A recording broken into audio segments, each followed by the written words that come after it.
Modern science has proven that there is only one race, one species of humanity. Our DNA is 99.9% the same, and all of humanity initially came from Africa. Some of the early humans started leaving the African continent some 200,000 to 60,000 years ago. The story of humanity is about migration and breeding. Disparate groups of humans not only intermingled with each other, but with other groups of humans including the Neanderthals and Denisovans. There is only one race of Homo sapiens, we're all related, one family, and we share ancestors all the way back to Africa if records would go back that far, which they don't.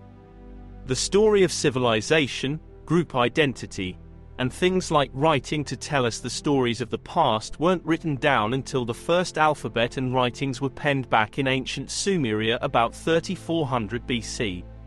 Writing followed town and settlement building, which was afforded by the invention of agriculture about 12,000 years ago.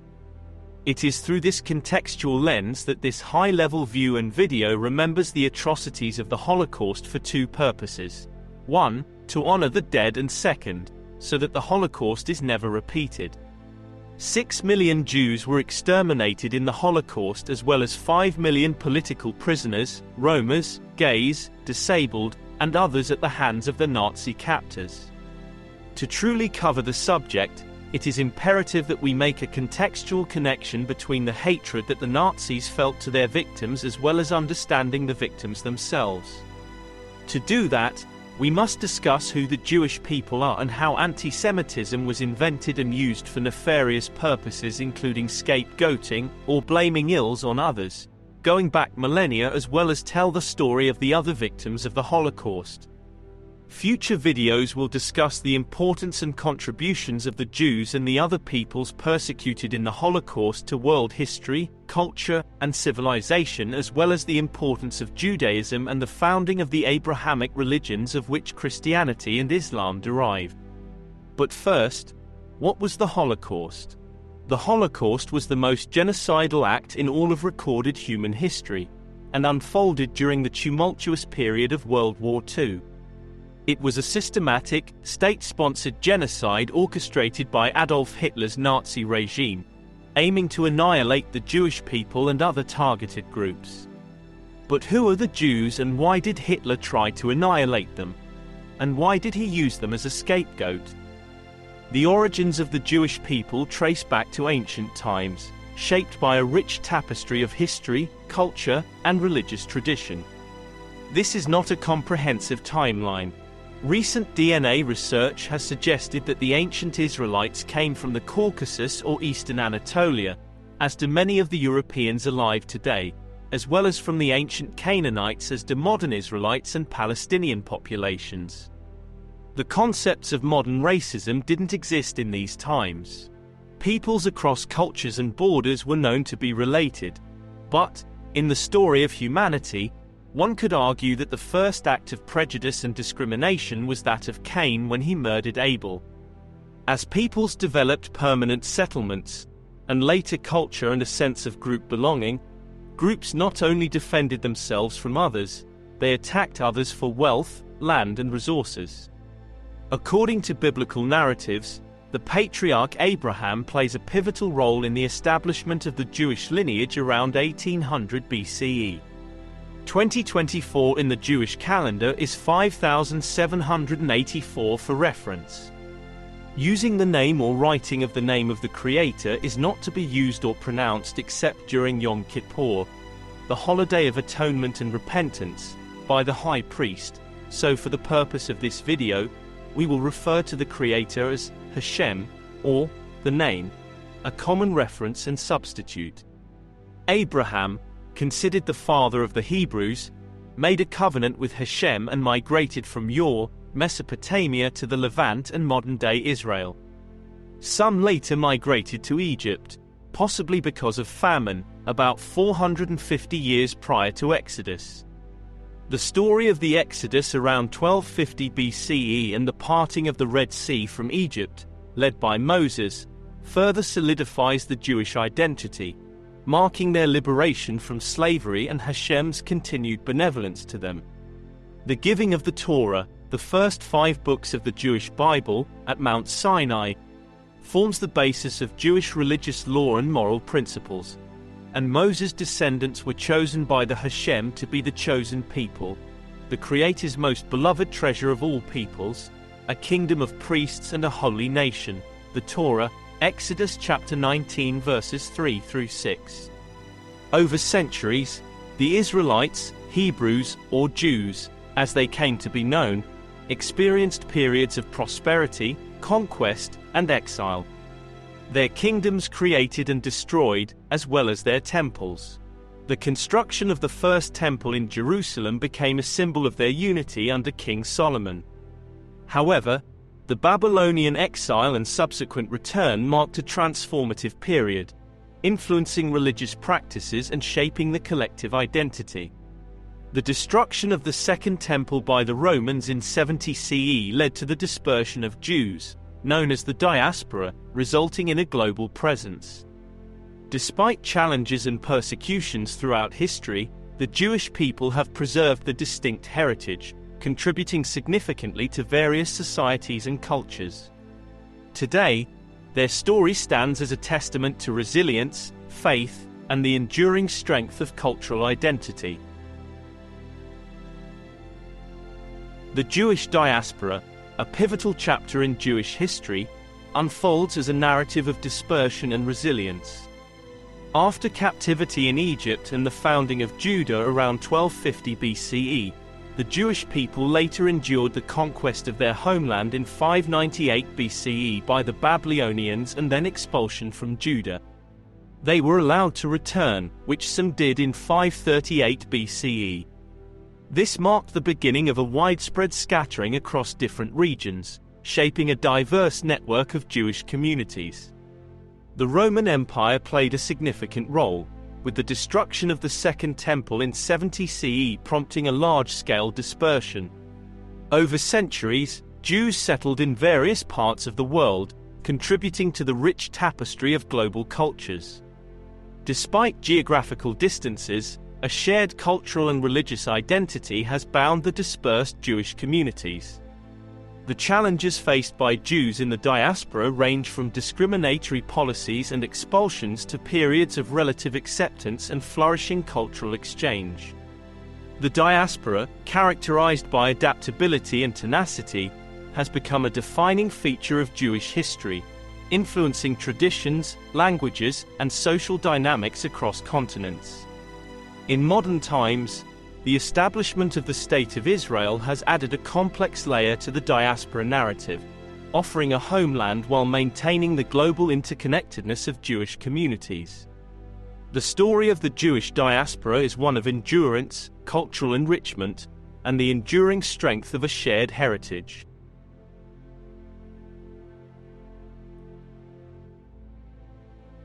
A new branch of Judaism arose with the birth of Jesus Christ in about 5 BCE.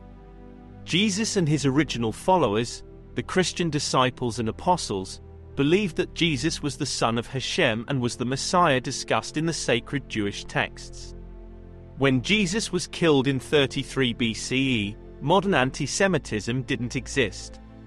It's essential to remember that Jesus and all of his early followers were Jewish. As the religion spread from Israel, non-Jews, the Gentiles, converted to Christianity. Some wanted to convert the remaining Jews to Christianity, while others claimed to believe that all Jews, save for the original followers, were responsible for Jesus' death. This quantum leap away from rationalism would be akin to blaming and hating all Americans for the creation of nuclear weapons today. Like racism, it was used as an excuse and justification to subjugate, enslave, colonize, discriminate and murder ever since.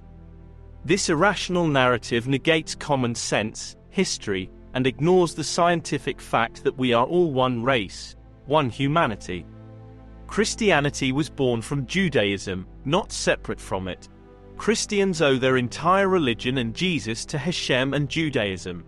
The Catholic Church didn't officially renounce the accusation of blaming the Jews for Jesus' death until the Second Vatican Council in 1960. In the ancient tapestry of Roman history, Jewish life wove a distinctive thread, reflecting a complex interplay of assimilation and resistance.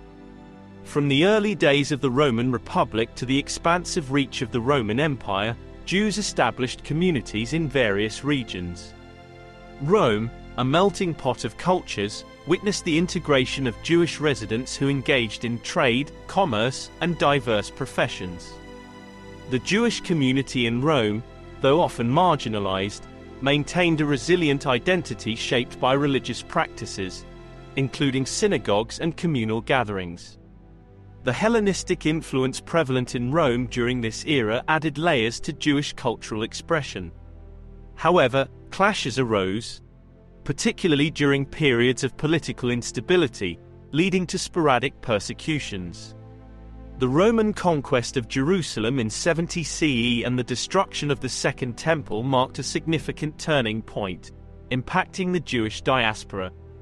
Despite challenges, Jewish life in ancient Rome endured, leaving an indelible imprint on the city's cultural mosaic.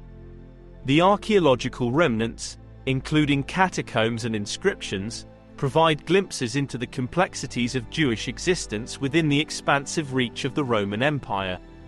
Within the vast expanse of the Roman Empire, the Jewish community encountered a series of trials, marked by instances of persecution and discrimination. The ancient world, known for its diversity, posed challenges for minority groups, and Jews were no exception. Tensions escalated during periods of political instability, prompting discriminatory measures against Jewish practices. The Roman authorities, at times, viewed Jewish customs and religious observances with suspicion, leading to restrictions on public expressions of faith. Monotheism in a polytheistic world meant that Jews could not worship the Roman gods. Under Emperor Tiberius, Jews faced expulsion from Rome in 19 CE, reflecting a tumultuous relationship between the Jewish community and the imperial power. The destruction of the Second Temple in 70 CE following the Roman conquest of Jerusalem intensified hostilities, and Jews encountered increased marginalization.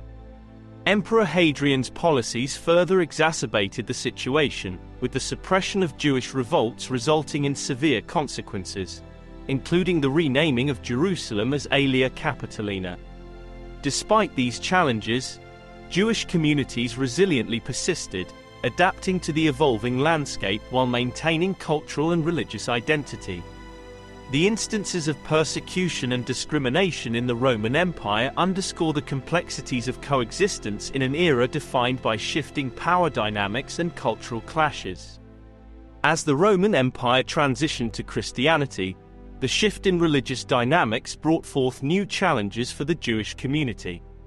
Christian views of Jews often perpetuated stereotypes and fueled anti-Semitic sentiments, contributing to a heightened atmosphere of discrimination. Theological differences and the perception of Jews as Christ killers fueled animosity, fostering an environment in which Jews faced not only religious prejudice but also acts of cruelty and barbarity. Instances of forced conversions, pogroms, and the desecration of synagogues became distressingly common. The Fourth Lateran Council in 1215, under Pope Innocent III, imposed further restrictions on Jewish life, reinforcing their marginalized status.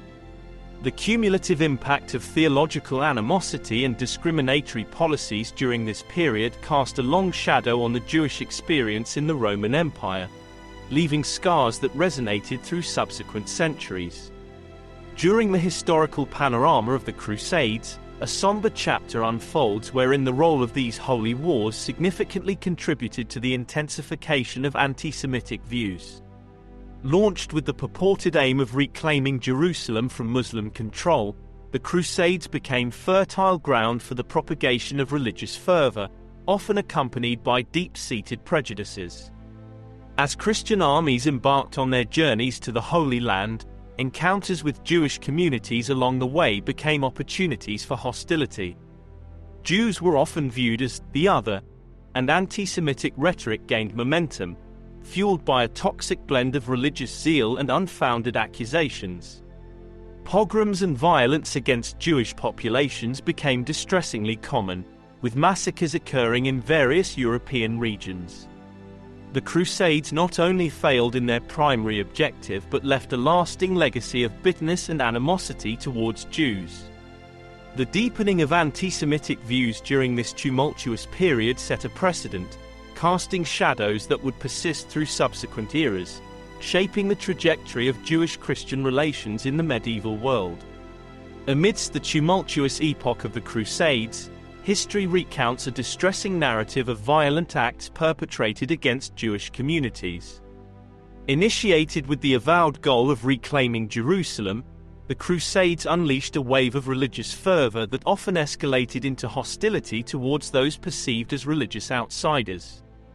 Jewish communities, situated along the paths of crusading armies, became targets of unfounded accusations and brutal assaults. Pogroms erupted across Europe, with Jews facing pillage, forced conversions, and mass killings.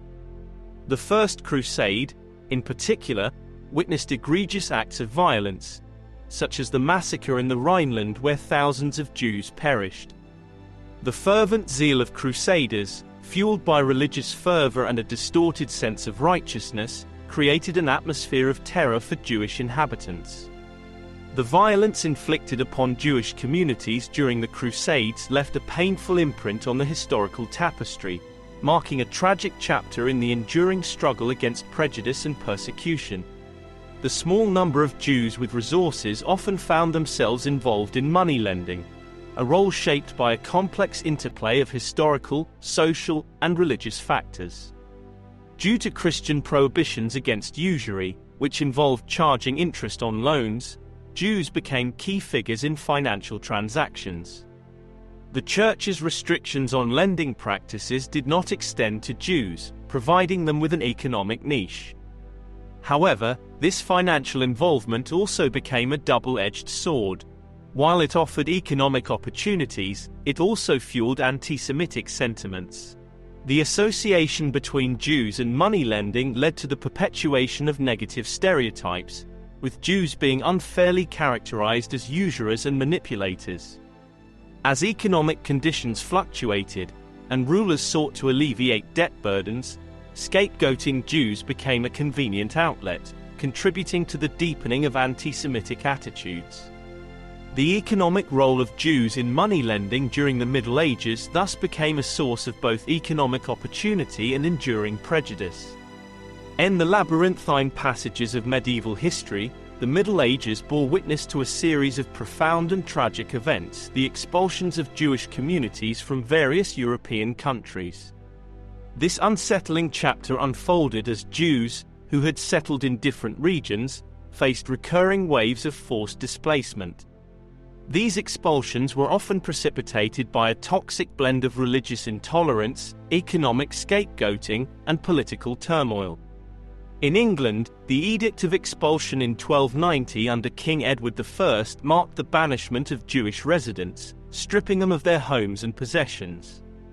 Spain, in 1492, enacted the Alhambra Decree under Ferdinand II of Aragon and Isabella I of Castile, resulting in the expulsion of Jews who chose not to convert to Christianity. Similar waves of expulsion transpired in France, Germany, and other European realms, perpetuating a cycle of displacement and upheaval. These events, rooted in prejudice and power dynamics, left indelible scars on the Jewish diaspora, underscoring the challenging coexistence within the medieval European landscape. In the intricate tapestry of medieval history, the Middle Ages bore witness to a disheartening array of discriminatory laws and restrictions imposed upon Jewish communities. Woven into the fabric of religious and socio-political dynamics, these measures created a fraught environment for Jews across Europe. The establishment of ghettos, segregated living spaces for Jews, became a tangible manifestation of discrimination. Restrictive laws, such as dress codes and distinctive badges, were enforced to isolate and stigmatize Jewish populations. Economic limitations further marginalized Jews, restricting their professions and economic activities. The Fourth Lateran Council in 1215, convened by Pope Innocent III, imposed harsh decrees, compelling Jews to wear distinctive clothing and limiting their interactions with Christians. These legal restrictions, often embedded in religious doctrine, fueled an atmosphere of segregation and reinforced negative stereotypes. The cumulative impact of these discriminatory laws contributed to the perpetuation of anti-Semitic sentiments, leaving an enduring mark on the social and cultural landscape of the Middle Ages. In the unfolding pages of history, the Inquisition emerges as a significant chapter, characterized by its establishment and underlying purpose. Originating in the 12th century, the Inquisition was an institutionalized effort within the Catholic Church to combat perceived heresy. Its primary purpose was to identify, suppress, and eradicate deviations from orthodox religious beliefs, aiming to preserve doctrinal purity and authority. The establishment of the Inquisition reflected a response to the perceived threats posed by religious dissent, particularly the Cathar heresy in southern France. Initially, the Inquisition operated through local bishops, but in the 13th century, Pope Gregory IX formalized it by appointing specialized inquisitors. Their authority extended to investigating heresy, conducting trials, and imposing punishments. The Inquisition's methods included interrogation, torture, and the use of inquisitorial tribunals. While its intensity varied across regions and periods, the Inquisition left an indelible mark on European history, shaping the dynamics between religious authority and individual beliefs. Born out of a desire to combat heresy within the Catholic Church, the Inquisition became a tool that extended its reach beyond its original scope. Jewish communities found themselves ensnared in the web of suspicion, as the Inquisition expanded its focus to target perceived deviations from orthodox beliefs. This era witnessed the forced conversions of Jews, who faced the choice of embracing Christianity or enduring severe consequences. The expulsion of Jews from Spain in 1492, as a result of the Alhambra decree, marked a particularly dark moment, creating a wave of displacement and hardship. The Inquisition's methods, including torture and persecution, cast a long shadow, fostering an atmosphere of fear and deepening anti-Semitic sentiments. The impact of the Inquisition rippled through history, leaving scars on the collective memory of Jewish communities and contributing to the perpetuation of negative stereotypes and prejudice. In the vibrant tapestry of the Renaissance, a period marked by intellectual and cultural revival, some Jewish communities experienced shifts in status that departed from the constraints of the Middle Ages. As Europe embraced a renewed interest in classical knowledge, Jews found opportunities for greater integration and contribution to the cultural and economic fabric. The Renaissance witnessed a flourishing of Jewish scholarship, with Jewish intellectuals engaging in dialogue with Gentile humanist thinkers. This period saw Jews occupying prominent roles in various fields, including medicine, finance, and the arts. Unlike the restrictive measures of the Middle Ages, some European states granted Jews charters of protection, providing a degree of legal security. However, this era also brought complexities. While some Jewish individuals thrived, others faced continued discrimination, and occasional outbreaks of anti-Semitism persisted. The Renaissance, nevertheless, signaled a departure from the rigid structures of the Middle Ages, allowing for a more varied and nuanced relationship between Jewish communities and the broader societies in which they lived. But the Renaissance, a time of beauty and blood, didn't mark the end of anti-Semitism. This European manifest destiny, in the epoch of exploration and colonization, cast a shadow of discrimination upon Jewish communities as they grappled with the burgeoning racism inherent in the doctrine of discovery. This doctrine, formally endorsed by Pope Alexander VI in 1493, granted European powers the divine right to claim lands discovered during their explorations and to convert native populations, by whatever means necessary. Rooted in a prejudiced worldview, the doctrine fueled an irrational development of modern anti-Semitism and racism. As European powers embarked on colonial ventures, discriminatory ideologies intermingled with the expansionist fervor and acted as the catalyst for all sorts of evil to be perpetuated in the name of white superiority and Christian conversion. Jewish individuals face not only religious biases but also racial prejudices, perpetuating harmful stereotypes. The intersection of colonial ambitions and ingrained bigotry marked a troubling period, with discriminatory practices extending beyond religious realms to shape policies, social attitudes, and power structures. The doctrine of discovery, with its racist underpinnings, became a catalyst for the entwined narratives of anti-Semitism and broader racial bias that unfolded during the exploration and colonization era, leaving a lasting impact on the historical legacy of discrimination.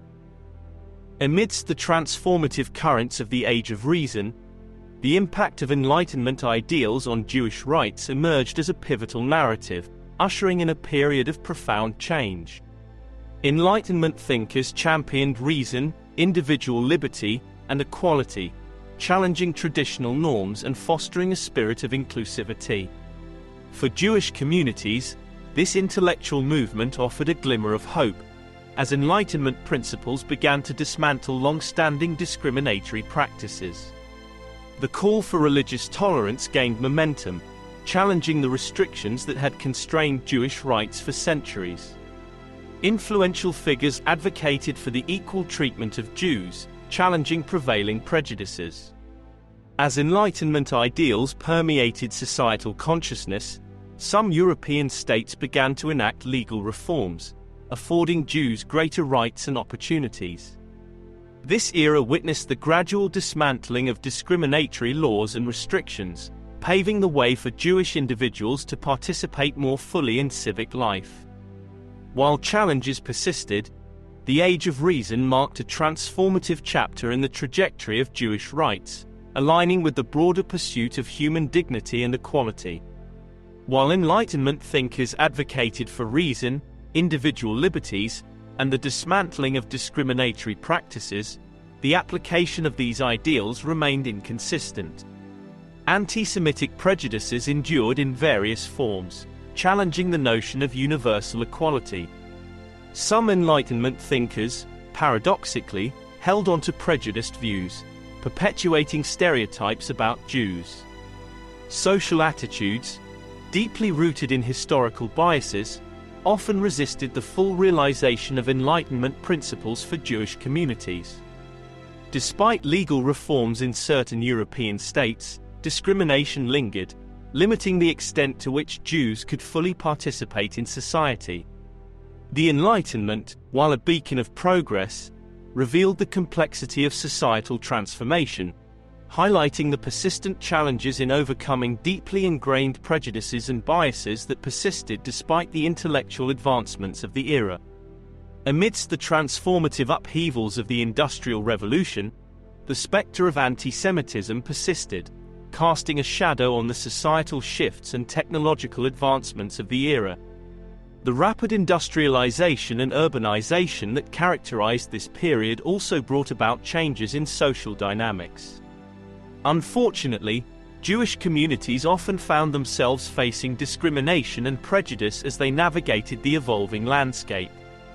Stereotypes and biases, deeply rooted in historical prejudices, endured. Economic changes, including the rise of capitalism, sometimes fueled anti-Semitic sentiments, with Jews being scapegoated for societal challenges. While the Industrial Revolution marked a period of innovation and progress, it also reflected the persistent struggles against deeply ingrained biases that continued to shape the experiences of Jewish communities during this transformative era. In America, the end of the Civil War saw the founding of the Ku Klux Klan, KKK, in 1865 or 1866, in Pulaski, Tennessee, which is rooted in the broader context of racism, xenophobia, and white supremacy that characterized the Klan's ideology. While the KKK initially emerged in the aftermath of the Civil War as an organization primarily targeting African Americans, its anti-Semitic sentiments grew over time, reflecting a broader hatred toward various minority groups. Initially, its main focus was to resist the Reconstruction efforts and intimidate newly freed African Americans who were gaining civil rights. The Klan's early activities included acts of violence, terrorism, and political intimidation against African Americans and sympathetic white individuals. As the Klan evolved, it expanded its targets beyond African Americans to include other minority groups perceived as threats to the white supremacist ideology, including Catholics. Although there were only roughly 250,000 Jews in America by 1880, most coming from poverty-stricken German nations, many Jews felt discrimination in their new homeland, and anti-Semitism became an integral part of the Klan's rhetoric and actions, with Jewish individuals becoming victims of Klan violence and discrimination. The anti-Semitic beliefs propagated by the KKK were often rooted in conspiratorial thinking, depicting Jews as part of a supposed global conspiracy to undermine white Christian dominance. These beliefs were fueled by unfounded stereotypes and prejudices against Jewish communities, and their ideology continues to find adherents today in alt-right movements like Make America Great Again. The Klan experienced different waves of activity, with the second wave in the early 20th century being particularly significant. During this period, the Klan's influence expanded beyond the southern United States to the Midwest and even some northern states. Anti-Semitism was a prominent feature in the Klan's propaganda, publications, and public speeches during this time. The Klan's anti-Semitism was often intertwined with anti-immigrant sentiments, as Jewish immigrants were targeted alongside other immigrant groups. The Klan viewed immigration as a threat to its vision of a racially homogeneous America dominated by white Protestants. The KKK, through its activities and propaganda, played a role in spreading and reinforcing anti-Semitic stereotypes and prejudices within the communities it targeted. The Klan's violent actions and intimidation tactics were not limited to racial minorities but extended to anyone perceived as a threat to its narrow vision of American society. While the influence of the KKK declined significantly in the mid-20th century, it experienced a resurgence in the 1960s in response to the civil rights movement. During this resurgence, the Klan continued to promote anti-Semitism alongside its racist ideologies. In the present day, some factions and individuals associated with white supremacist movements still harbor anti-Semitic beliefs. The Klan, though diminished compared to its historical peak, remains a symbol of racial hatred and intolerance. The dynamic of anti-Semitism within the KKK reflects the broader pattern of using prejudice and discrimination against various minority groups to advance a supremacist ideology. Understanding this historical context is essential for addressing the roots of hatred and working towards a society that values diversity, tolerance, and equality. In the opulent tapestry of the Gilded Age, marked by ostentatious wealth and industrial expansion, the dark thread of anti-Semitism woven into the fabric of society remained. As America experienced unprecedented economic growth and social transformation, Jewish communities faced persistent discrimination and bias. Stereotypes and prejudiced views, rooted in historical antipathy, continued to shape public opinion. The growth of corporate power and the emergence of powerful industrialists did not eradicate discriminatory attitudes. Instead, it sometimes exacerbated them. Jewish individuals encountered barriers in various aspects of life, from professional spheres to social interactions. The Gilded Age, while characterized by glittering affluence, revealed the enduring struggles against deeply ingrained prejudices that marred the experiences of Jewish communities during this era of ostensible prosperity. In the progressive currents of the early 20th century, the persistence of anti-Semitism cast a shadow over the aspirations for social reform and positive change. Despite the era's focus on addressing social injustices, Jewish communities encountered lingering prejudices. The period witnessed the emergence of discriminatory practices, both socially and institutionally. Jews faced exclusion from certain clubs, job opportunities, and social circles, reflecting deeply rooted biases. The rise of nativism and xenophobia further fueled anti-Semitic sentiments, with stereotypes perpetuating unfounded fears about Jewish influence. Despite the progressive ethos advocating for equality, the reality for Jewish individuals often fell short of these ideals. The progressive era, while marking strides towards societal improvement, underscores the challenges in dismantling ingrained prejudices that persisted even in the pursuit of broader social justice goals. In the troubling history of racism and anti-Semitism, the application of pseudo-scientific methods served as a disturbing justification for discriminatory practices, including the implementation of Jim Crow laws.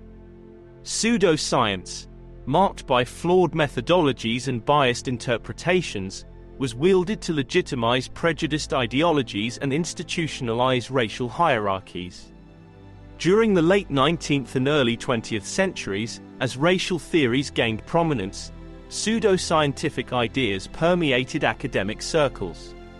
Misinterpretations of the still-evolving field of evolutionary biology and selective readings of anthropology were employed to construct erroneous hierarchies, positioning certain racial and ethnic groups as inferior or superior.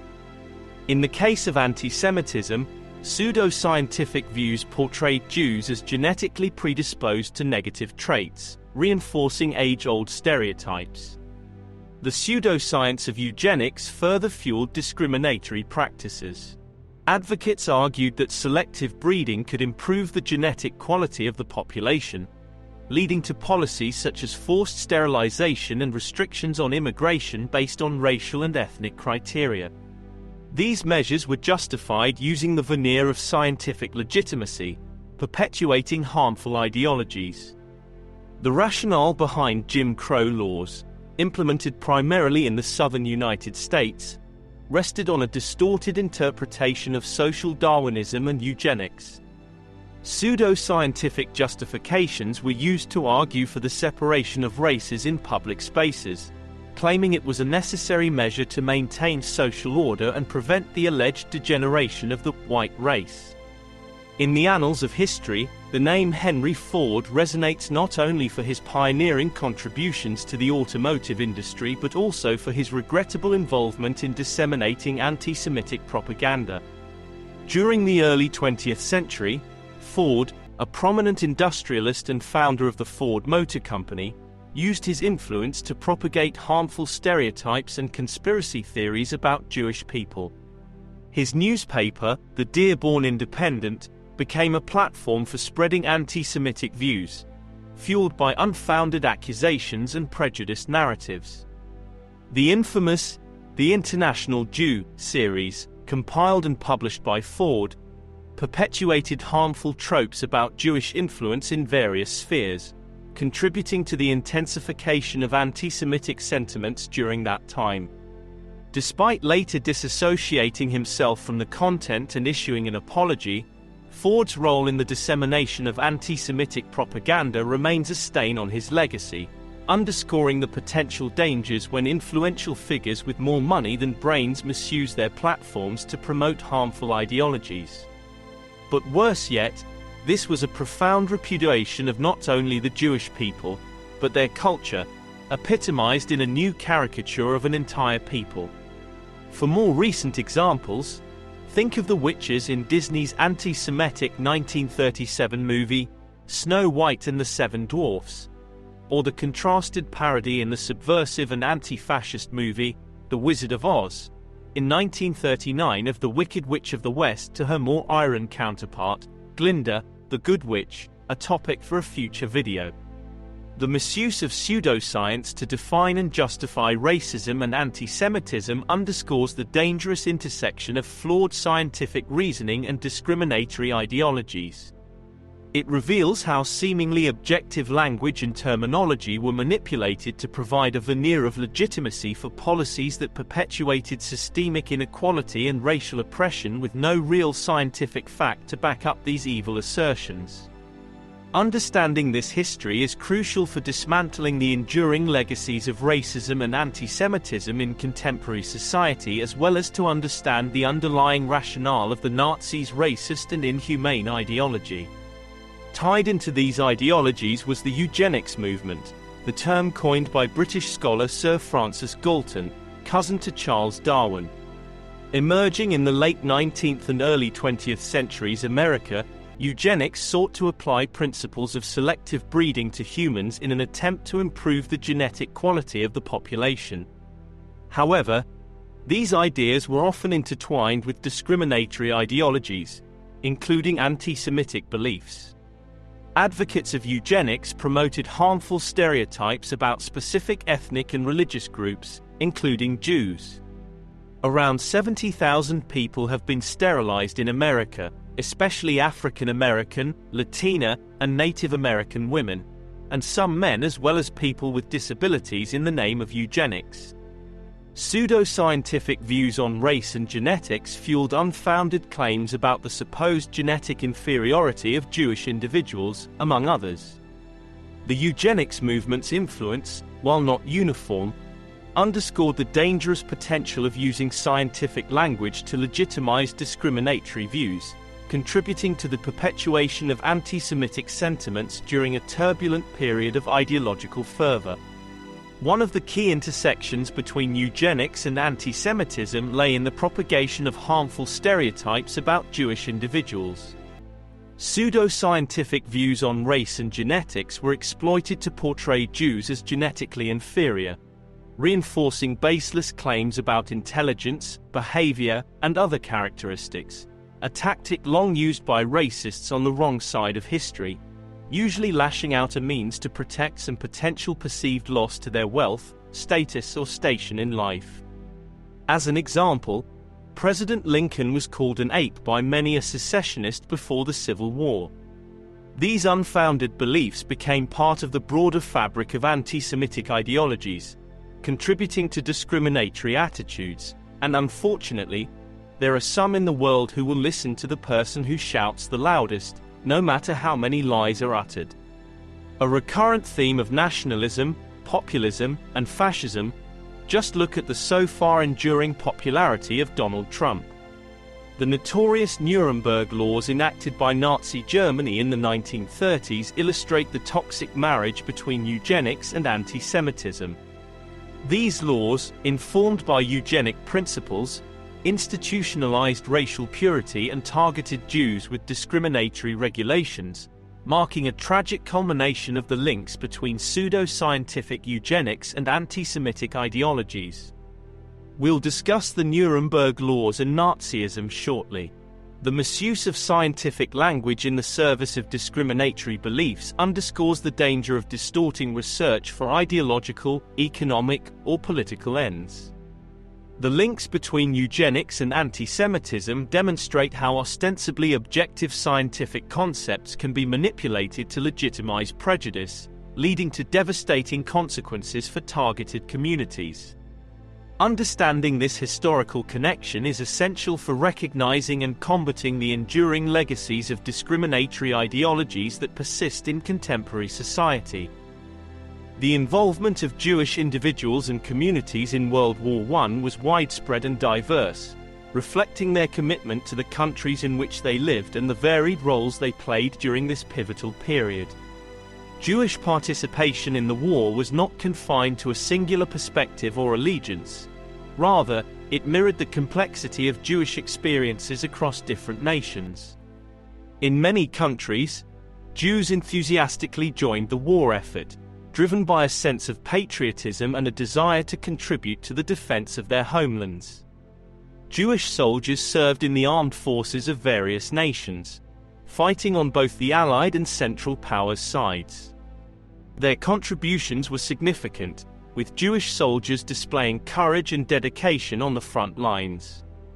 Simultaneously, Jewish communities faced challenges and discrimination during World War I. Anti-Semitic sentiments persisted, and Jews encountered suspicion and scapegoating in some regions. The complexities of Jewish involvement in the war were heightened by the political landscape of the time, as the war coincided with the tumultuous events leading to the Balfour Declaration and the subsequent discussions on the establishment of a Jewish homeland. One notable aspect of Jewish involvement in World War I was the emergence of prominent Jewish figures who played key roles in political and military spheres. For instance, Chaim Weizmann, a leading Zionist and scientist, contributed to the Allied war effort and later played a crucial role in the Balfour Declaration. The aftermath of World War I had lasting implications for Jewish communities, particularly in Eastern Europe where the war had redrawn national borders. The political upheavals and the redrawing of maps created new challenges for Jewish populations, and the seeds were sown for subsequent geopolitical shifts. Jewish involvement in World War I was multifaceted, encompassing military service, political activism, and contributions to the war effort. The experiences of Jewish individuals during this time were shaped by a complex interplay of patriotism, discrimination, and the evolving political landscape. Understanding the diverse roles played by Jews in World War I contributes to a nuanced comprehension of their historical contributions and challenges during this transformative period. The period during and after World War I witnessed a complex tapestry of contradictions in anti-Semitic views, reflecting the dynamic and multifaceted nature of attitudes towards Jewish communities. As the world grappled with the aftermath of the war, these contradictions manifested in various ways, from political rhetoric to social dynamics. One glaring contradiction emerged in the military contributions of Jewish soldiers during World War I. Despite their valiant service on the front lines, some segments of society continued to perpetuate anti-Semitic stereotypes. The paradoxical scenario of Jewish soldiers fighting for their respective nations while simultaneously facing discrimination underscored the dissonance within anti-Semitic views. Political developments in the aftermath of World War I also brought contradictions to the forefront. The Balfour Declaration of 1917, expressing British support for a national home for the Jewish people in Palestine, reflected a seemingly positive shift. However, this apparent endorsement of Jewish aspirations coexisted with continued anti-Semitic sentiments in various political spheres, revealing an inherent contradiction in policy and practice. The emergence of Zionist leaders like Chaim Weizmann, who played a key role in diplomatic efforts during and after the war, further highlighted contradictions.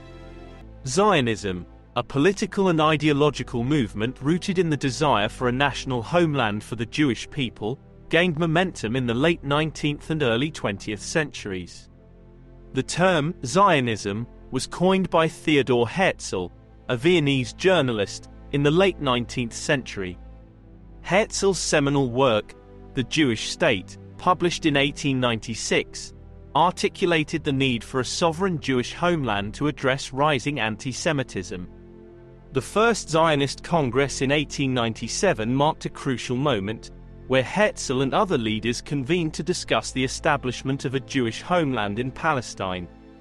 However, during World War I, the political landscape shifted with the Balfour Declaration.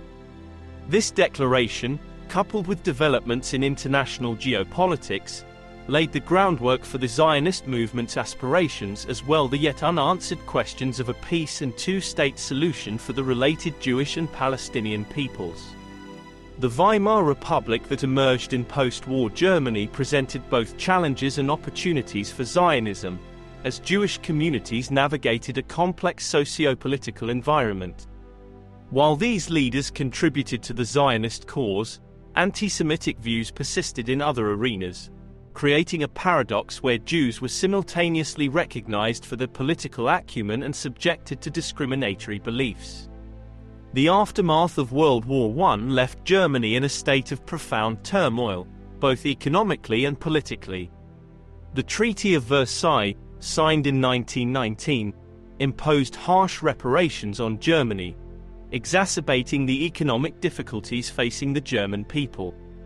The war had depleted the country's resources, and the reparations burden intensified economic hardships. Hyperinflation soared, rendering the German mark nearly worthless and causing widespread economic distress. The price of bread could rise throughout the day. The situation was bleak. The situation fueled social unrest and discontent among the populace. Amidst this backdrop, the Weimar Republic emerged as a nascent democratic government, established in the aftermath of the war.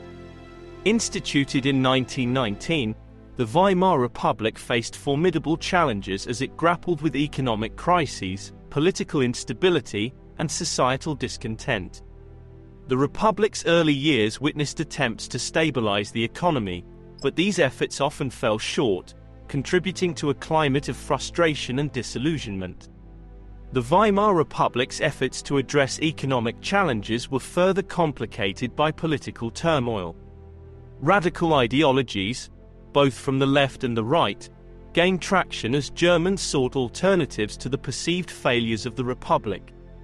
Paramilitary groups engaged in street violence, and political polarization escalated. The economic hardships became intertwined with political unrest, creating a volatile environment. The pivotal year of 1923 marked a turning point. Hyperinflation reached catastrophic levels, with citizens wheeling barrows of money to buy basic goods.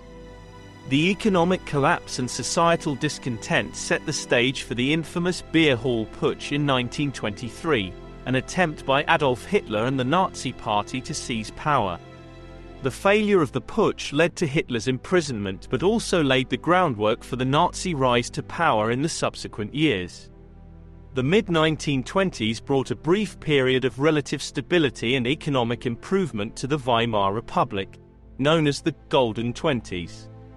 However, this respite was short-lived. The global economic downturn in the late 1920s, compounded by the Great Depression, dealt a severe blow to Germany's fragile economic recovery.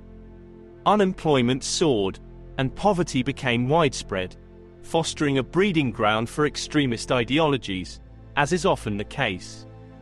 Some people just like to find innocent scapegoats for difficulties in life, especially when those same difficulties are self-inflicted. The economic difficulties, coupled with political fragmentation and ideological polarization, set the stage for the Weimar Republic's ultimate downfall.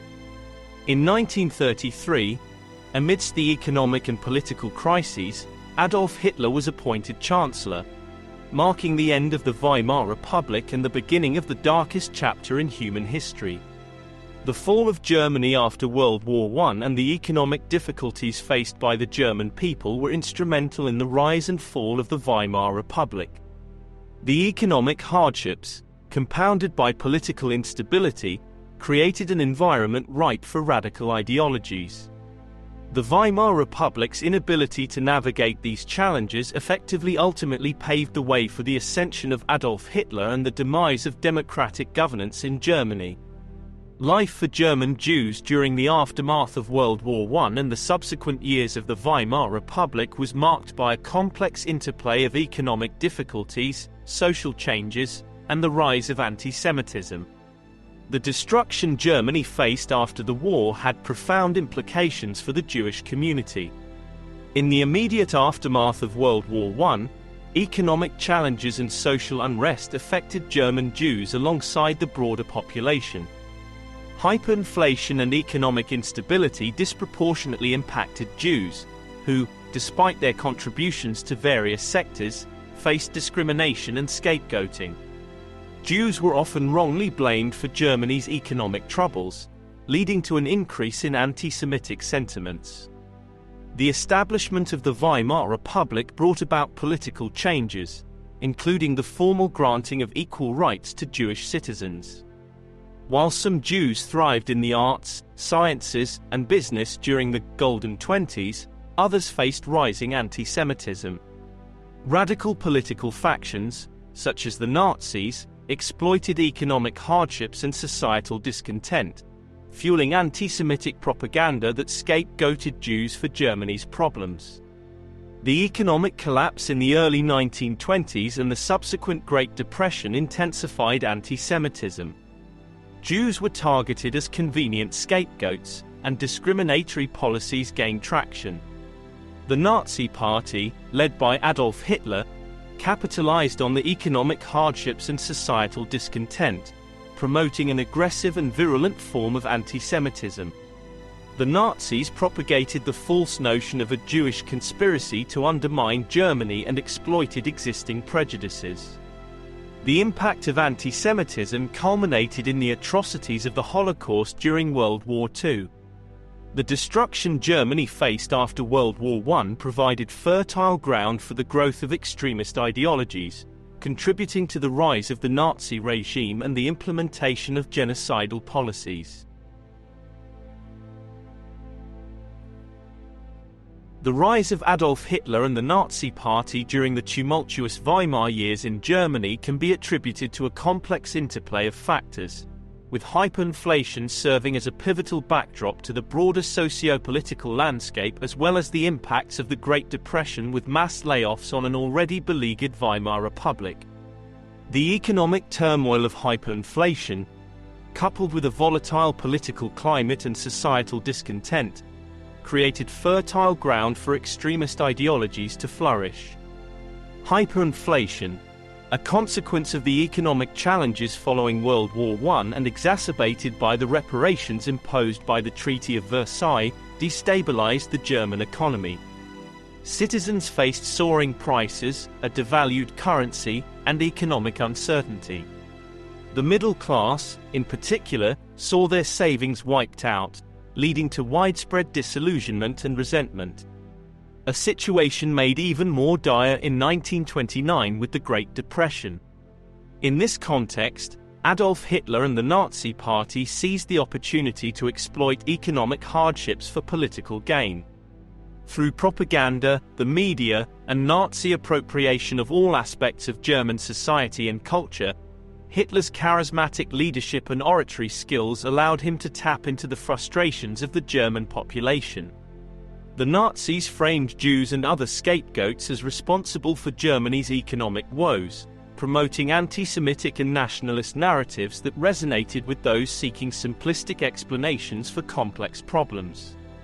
Some perpetuated a lie that Jews were the cause of World War I, without any proof.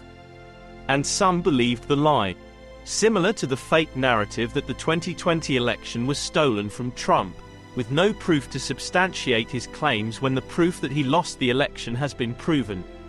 The political fragmentation of the Weimar Republic also played a crucial role. Constant changes in government, ineffective governance, and a perceived lack of stability fueled public discontent. Many Germans, desperate for a solution to their economic and political woes, turned to radical ideologies as a form of protest against the perceived failures of the democratic system. The SA, Sturmabteilung, the Nazi Party's paramilitary organization, engaged in street violence and intimidation tactics, creating an atmosphere of fear and uncertainty. The Nazis skillfully exploited the economic crisis, using it as a rallying point for their radical platform. Hitler's failed beer hall putsch in 1923, while a setback, served to raise his profile and reinforce his image as a nationalist leader. The hyperinflation era also witnessed a weakening of democratic institutions and a loss of faith in the democratic experiment. With extremist factions on both the left and right vying for power, the Weimar Republic struggled to maintain stability. The Enabling Act of 1933, which granted Hitler dictatorial powers, marked the formal end of the Republic and the beginning of Nazi dictatorship. The factors leading to the rise of Hitler and the Nazi Party during the turbulent Weimar years were multifaceted. Hyperinflation served as a catalyst, exacerbating economic hardships and creating an environment ripe for radical ideologies. Hitler's ability to capitalize on these challenges, coupled with the failures of democratic governance and political instability, paved the way for the ascent of the Nazis and the demise of the Weimar Republic.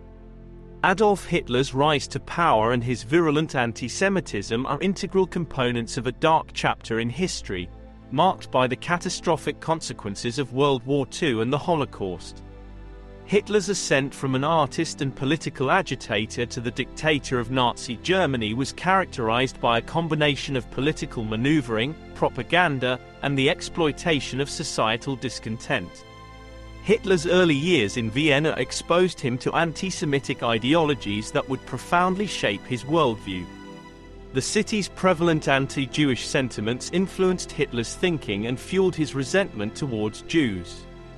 His experiences during World War I further fueled his anti-Semitic fervor, as he propagated conspiracy theories blaming Jews for Germany's defeat and economic struggles.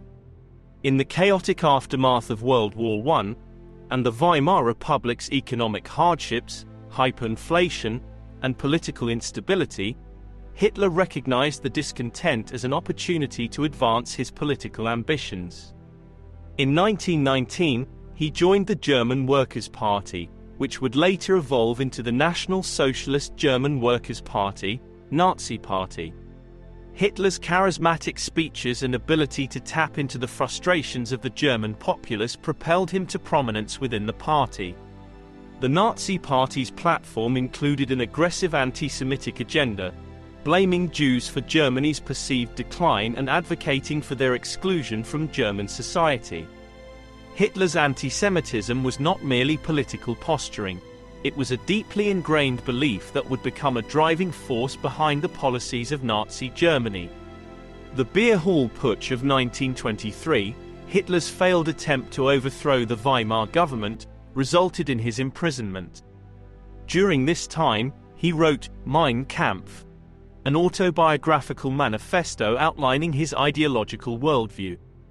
The book reflected his extreme anti-Semitic views, depicting Jews as a malevolent force threatening the Aryan race. Mein Kampf would become a foundational text for Nazi ideology. Following his release from prison, Hitler focused on rebuilding the Nazi Party. He adopted a more strategic and legal approach, aiming to gain power through electoral means rather than through force. The Nazi Party achieved electoral success in the early 1930s.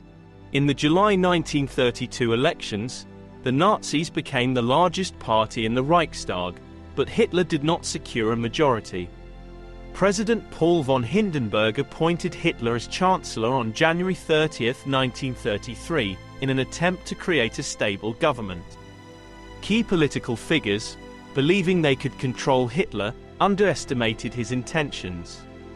Following the Reichstag fire in February 1933, Hitler and the Nazis used the incident to push for the Reichstag fire decree, which curtailed civil liberties. Subsequently, the Enabling Act was passed in March 1933, granting Hitler dictatorial powers and effectively ending parliamentary democracy. Through a combination of legal and extra-legal means, Hitler eliminated political opposition. The Night of the Long Knives in 1934 resulted in the purge of potential rivals within the Nazi Party. With the death of President Hindenburg in 1934, Hitler combined the roles of President and Chancellor, declaring himself Führer and Reichskanzler, leader and Chancellor. The military oath of allegiance was also sworn directly to Hitler, consolidating his control. Hitler rapidly transformed Germany into a totalitarian state, suppressing dissent, controlling many spheres of life including the media, and implementing anti-Semitic laws which were pushed out of the newly created Ministry of Propaganda under Paul Joseph Goebbels. Life for a German Jew was fraught with economic challenges, discrimination, and the ominous rise of anti-Semitism. Things were about to get much worse. Some Jews fled. Those who remained did so at their peril. Once in power, Hitler rapidly implemented discriminatory measures against Jews. The Nuremberg Laws of 1935 stripped Jews of their citizenship and prohibited marriages between Jews and non-Jews. The persecution escalated with Kristallnacht on November 9, 1938.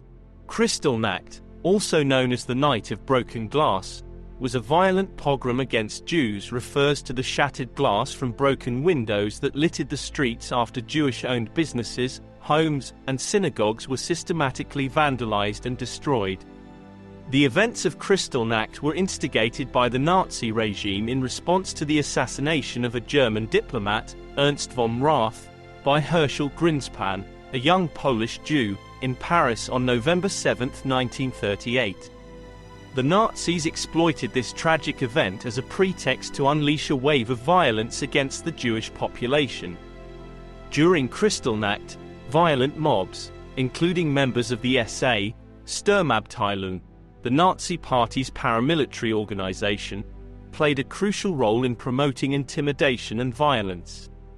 Brown-shirted stormtroopers engaged in street battles, instilling fear and suppressing opposition. The Nazi Party's anti-Semitic platform, combined with aggressive tactics, created an atmosphere of hostility towards Jews and further marginalized them in German society.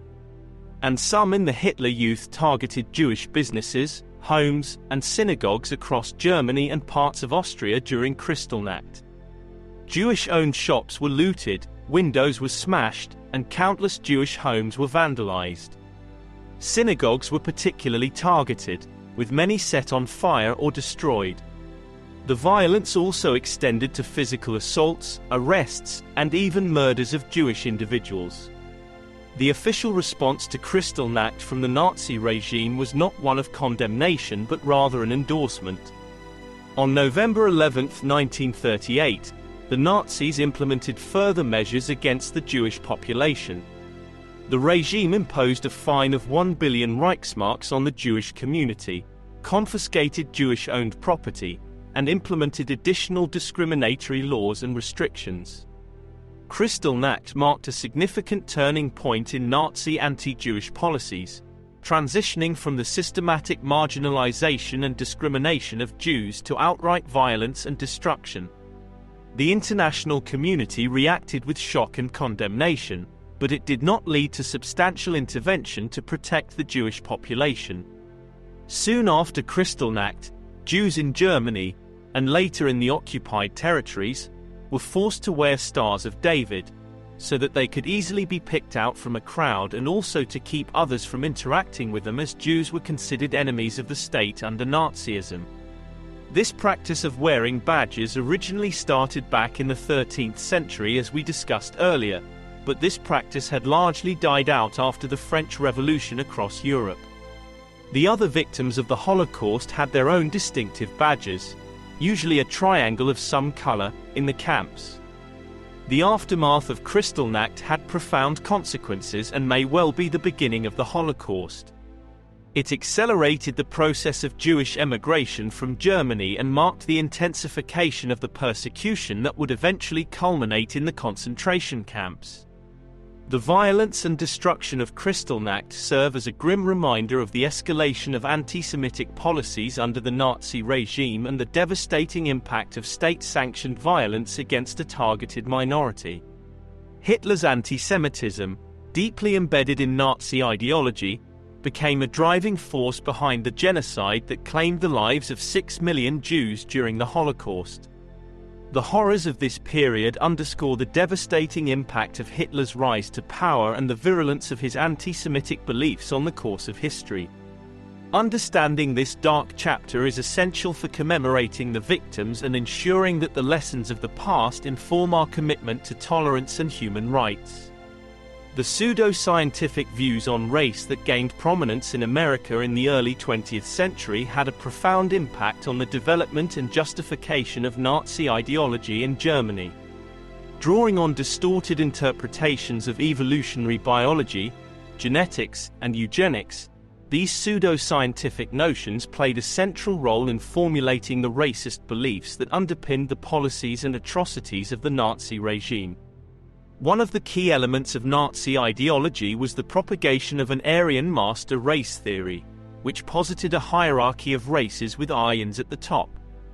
This concept, rooted in pseudoscience, falsely claimed a biological basis for racial superiority. Jews, along with other groups, were subjected to dehumanizing and false characterizations, portraying them as racially inferior and threatening to the supposed purity of the Aryan race. The pseudo-scientific influence extended to the Nuremberg laws enacted in 1935, which institutionalized racial segregation and discrimination. These laws, based on eugenic principles, targeted Jews and other non-Aryan groups, restricting their rights, marriage, and social interactions. The concept of racial purity became a central tenet, leading to policies of forced sterilization and ultimately genocide. The impact of pseudo-scientific views on race in Nazi ideology extended beyond policies to include horrific human experimentation conducted in concentration camps. Medical atrocities, justified by pseudo-scientific reasoning, aimed to support the racist beliefs of the regime, revealing the perversion of scientific ethics in service of an extremist ideology. The Nazi Party's anti-Semitic agenda went beyond economic scapegoating. It tapped into historical prejudices and long-standing stereotypes. Hitler's anti-Jewish rhetoric was characterized by dehumanization, depicting Jews as an internal enemy that needed to be eradicated for the supposed well-being of the Aryan race. Propaganda materials, including publications like Mein Kampf, disseminated these hateful ideas, contributing to the normalization of anti-Semitic sentiments within German society. The Wannsee Conference, held on January 20, 1942, stands as a chilling symbol of the systematic planning and coordination behind the Holocaust, the genocidal extermination of 6 million Jews by the Nazi regime during World War II. Convened by SS Obergruppenführer Reinhard Heydrich, the chief of the Reich Security Main Office, the conference brought together high-ranking officials to formalize the implementation of the final solution to the Jewish question. By 1941, the Nazi leadership had already initiated mass shootings of Jews as well as communists and others in the occupied territories of Eastern Europe. These were usually carried out in the woods where the victims were forced to dig massive grave sites for themselves. Gas vans were also utilized before the conversion of concentration camps to death camps. However, they wanted a more comprehensive and coordinated approach to implement the systematic genocide on a continental scale. The Wannsee Conference was attended by high-ranking officials from various Nazi ministries and agencies. Reinhard Heydrich chaired the meeting, and notable participants included Adolf Eichmann, who played a central role in organizing the logistics of the genocide. The stated purpose of the conference was to discuss and coordinate the implementation of the final solution. The term final solution was a euphemism for the plan to systematically exterminate the entire Jewish population of Europe. While mass killings of Jews were already underway, the Wannsee Conference solidified the decision for systematic genocide. The participants discussed various aspects, including the methods of killing, the involvement of different agencies, and the logistical challenges of implementing the plan. The conference aimed to streamline the bureaucratic coordination necessary for the efficient execution of the genocide. It outlined the responsibilities of various government agencies, ministries, and SS units in carrying out the mass extermination. Adolf Eichmann presented details on the logistical aspects, including the transportation of Jews to extermination camps, the methods of killing, primarily gas chambers, and the disposal of the victims' bodies. The coordination emphasized efficiency in the execution of the mass murder. The decisions made at Wannsee marked the expansion of the genocide beyond the occupied eastern territories to encompass all of Europe. The industrial-scale extermination of Jews became a central focus of Nazi policy. The minutes of the Wannsee Conference, known as the Wannsee Protocol, provided a documented record of the decisions made and provide damning proof of the Holocaust. While the meeting did not initiate the Holocaust, it formalized and intensified the genocidal policies that were already in motion. The Wannsee Conference is a stark reminder of the calculated planning and bureaucratic coordination that went into the Holocaust. It underscores the banality of evil as high-ranking officials calmly discuss the logistics of mass murder. The Wannsee Conference was a pivotal moment in the Holocaust, representing the formalization and coordination of the final solution. The decisions made during this chilling meeting set the stage for the industrialized genocide that unfolded across Europe during World War II. The conference stands as a haunting testament to the depths of human cruelty and the calculated nature of the Holocaust. The establishment of ghettos in Nazi-occupied territories during World War II was a sinister manifestation of the regime's systematic persecution and segregation of Jewish populations. These ghettos, including the infamous Warsaw Ghetto and Theresienstadt, were part of the broader Nazi strategy to isolate, exploit, and ultimately annihilate European Jews. The establishment of ghettos emerged as a result of Nazi anti-Jewish policies that sought to segregate and marginalize Jewish communities. Ghettos were initially presented as temporary measures, but they served as a stepping stone towards the implementation of the final solution. Ghettos were predominantly established in Eastern Europe, particularly in Poland, where a significant Jewish population resided. These ghettos were often created in major cities and became sites of extreme overcrowding, poverty, starvation, and disease. Conditions within the ghettos were deplorable. Overcrowded and lacking basic amenities, the ghettos were characterized by inadequate housing, food shortages, and the absence of proper sanitation. The living conditions were deliberately harsh, contributing to the physical and psychological deterioration of the inhabitants. The Warsaw Ghetto, established in October 1940, was the largest and most notorious ghetto in Nazi-occupied Europe. At its peak, it confined nearly 500,000 Jews in a small area. The inhabitants endured extreme deprivation, and the ghetto became a symbol of Jewish resistance, most notably during the Warsaw Ghetto Uprising in 1943. Theresienstadt, located in the Czech Protectorate, was presented by the Nazis as a model ghetto to deceive the international community about the true nature of their anti-Jewish policies. While it had relatively better living conditions compared to other ghettos, death was a constant neighbor in the camp, and it served as a transit camp for deportation to extermination camps. Ghettos became staging grounds for mass deportations to extermination camps. The Nazis implemented a ruthless policy of forced labor, starvation, and disease within the ghettos, and those deemed unfit for labor were systematically transported to death camps as part of the final solution. The establishment of ghettos was a means of dehumanizing and isolating Jewish communities. Jews were subjected to strict regulations, curfews, and constant surveillance.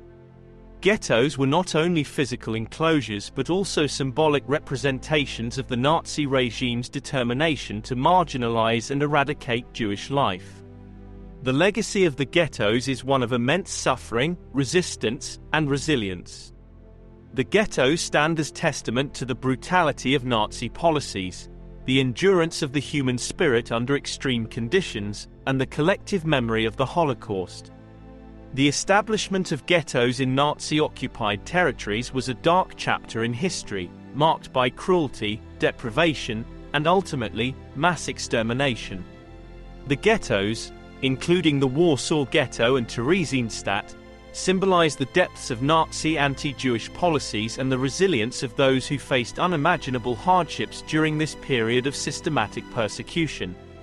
The evolution of concentration camps during World War II played a pivotal role in the implementation of the Nazi regime's final solution. Originally established as detention centers for political opponents and marginalized groups, concentration camps transformed into instruments of mass extermination, where millions of innocent lives were systematically annihilated. The concept of concentration camps predated World War II, with the Nazis drawing inspiration from earlier models used during the Boer War and by other regimes. However, the scale and sinister nature of the Nazi concentration camp system set it apart. The term concentration camp came from the Spanish Reconcentración, from Arsenio Martínez Campos, a governor-general who coined the term and idea during the independence movement of Cuba in his 1895 plan to round up and relocate hundreds of thousands of Cubans to camps separated by barbed wire, newly invented in 1867 for farmers and livestock. As events unfolded, he later recanted and said of his idea, "I cannot, as the representative of a civilized nation, be the first to give the example of cruelty and intransigence." When he was recalled to Spain, his successor, Valeriano Weyler, put the plan in practice, where 150,000 Cubans died from disease and starvation. The act was so egregious to America, it flamed the war cries against Spain and was an underlying cause of the Spanish-American War of 1898. But America wasn't always on the right side of history. By 1901, America was creating concentration camps following the Spanish example, and later the British example during the Boer War in southern Africa. America's forced migration and settlement of Native American tribes as well as the Trail of Tears served as examples to the Nazis, as did that of the Reconcentración. Man's inhumanity to man has many examples, such as Jim Crow, which also influenced Nazi ideology. Initially, Nazi concentration camps were created to detain political opponents, including communists, socialists, and other perceived enemies of the Nazi regime. The first German concentration camp, Dachau, was established in 1933, serving as a prototype for subsequent camps. The Nazi regime's ideology of racial purity and Aryan supremacy led to the persecution and extermination of a diverse range of individuals and groups. The victims of the concentration and death camps were chosen based on a combination of racial, political, ideological, and social criteria as defined by Nazi policies. The victims of Nazi concentration and death camps extended beyond the Jewish population, encompassing a diverse array of groups deemed undesirable or perceived as enemies by the Nazi regime. Political prisoners, including communists, socialists, and trade unionists, faced persecution and imprisonment. Prisoners of war, especially Soviet POWs, endured brutal conditions and mass killings. The Roma and Sinti populations were systematically targeted based on racial and pseudoscientific theories. Homosexual men were persecuted and imprisoned under discriminatory laws, subjected to harsh conditions for their sexual orientation. Disabled individuals faced a eugenic euthanasia program, while Jehovah's Witnesses were persecuted for their refusal to conform to Nazi ideology. Some Poles and other Slavic peoples were considered racially inferior, leading to forced labor, persecution, and execution. Resistance fighters, as well as asocials, criminals, and religious dissidents, were also victims of Nazi brutality. The Nazis' racist and ideological policies resulted in the widespread suffering and death of diverse groups across occupied territories. The evolution of concentration camps into extermination camps was a key element of the final solution. While concentration camps like Auschwitz, Sobibor, and Treblinka initially served as labor camps, the Nazis adapted them to function as centers for mass murder. Concentration camps also became sites for heinous medical experiments, carried out by Nazi doctors seeking to advance pseudoscientific racial theories.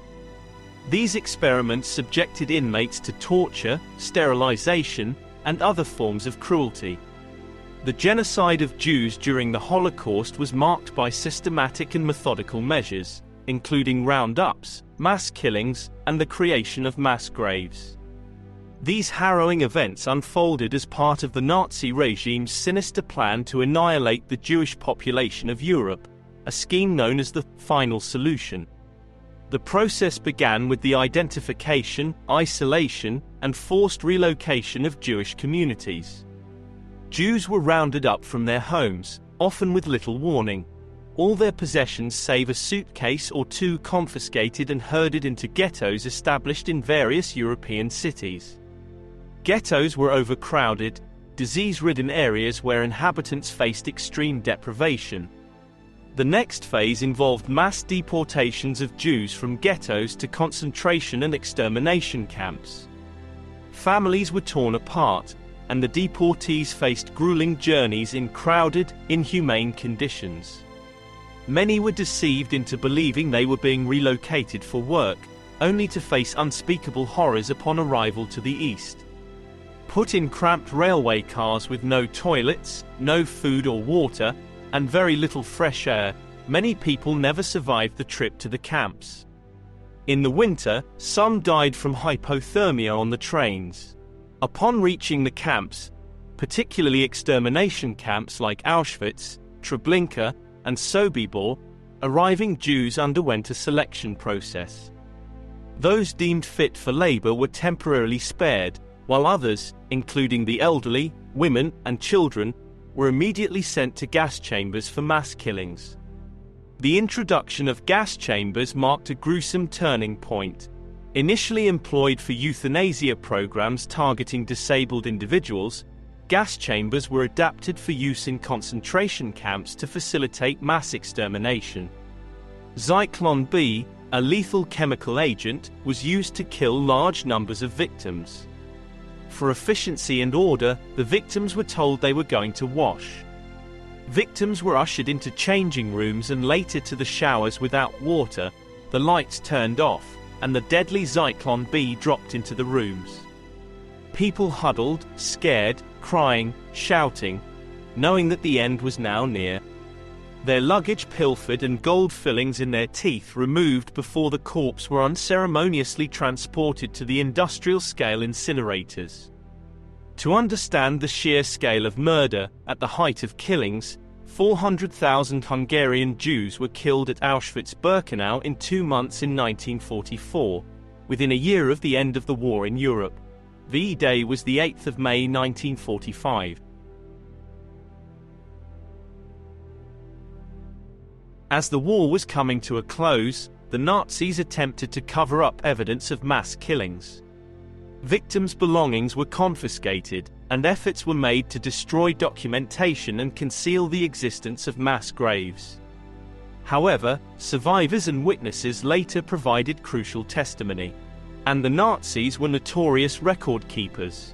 They simply didn't have time to destroy all the evidence before the end of the war. Despite the overwhelming odds, instances of Jewish resistance and uprisings occurred in some ghettos and concentration camps. The Warsaw Ghetto Uprising in 1943 stands as a poignant example of Jewish defiance against the Nazis, although it was ultimately crushed. The aftermath of these mass killings left a profound impact on the survivors and the collective memory of the Holocaust. The discovery of mass graves after the liberation of concentration camps served as irrefutable evidence of the atrocities committed by the Nazi regime. The organized genocide of Jews during the Holocaust unfolded through a chilling sequence of roundups, deportations, mass killings, mass graves, and mass incineration. The scale of these atrocities is a stark reminder of the inhumanity that unfolded, emphasizing the importance of remembrance and vigilance against hatred and discrimination. The concentration camps played a central role in the dehumanization and destruction of targeted populations. Victims who weren't immediately taken to gas chambers faced extreme suffering, starvation, disease, and physical abuse. Many were murdered. The Nazis systematically stripped individuals of their dignity, reducing them to mere numbers. Despite the horrific conditions, there were instances of resistance within concentration camps. Prisoners engaged in acts of defiance, and some camps experienced uprisings. Liberation by Allied forces exposed the full extent of the atrocities committed within these camps.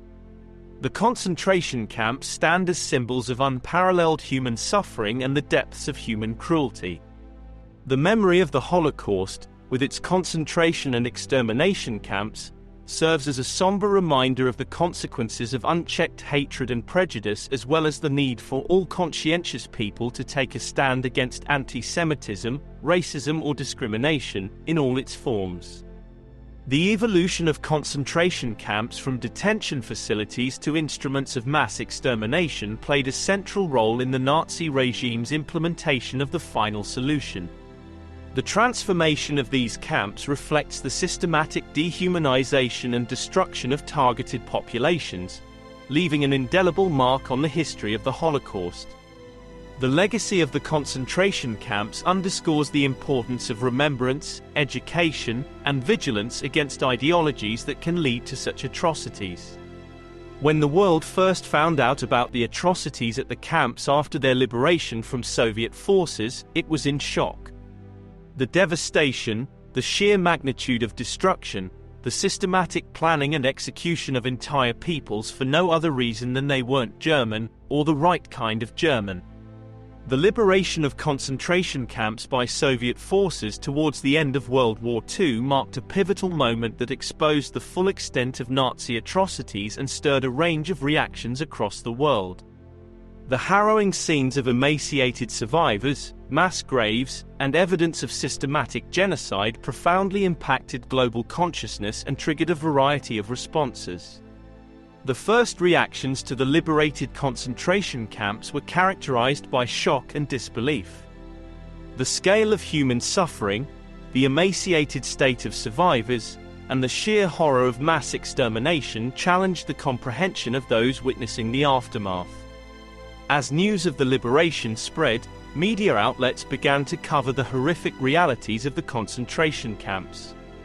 Photographs, testimonies, and reports circulated globally, providing irrefutable evidence of the genocide. The media played a crucial role in shaping public perception and generating international awareness. The revelations from the liberated camps sparked widespread anger and outrage.